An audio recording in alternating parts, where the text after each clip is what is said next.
For advertising agencies, space and the working environment is critical. We've got a group of young people in an environment that needs to be creatively stimulating. There's 80 people in an office space environment, and collaboration is key. Therefore, the space is pivotal to the business being successful or not.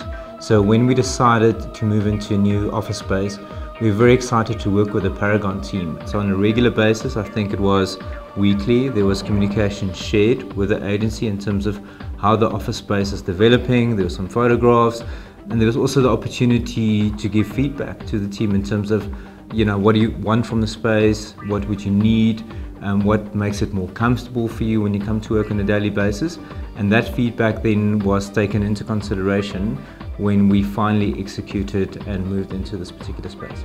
And also, we were in a space where our business was acquired by an international group. So there's a number of people that didn't know each other. But the way the space has been designed, it's impossible to tell today, which person was from company X and which person was from company Y. It's just one, big, happy family. So I think Paragon really understood what a advertising agency in 2015 requires in a world that's ever changing, in a world that's ever evolving.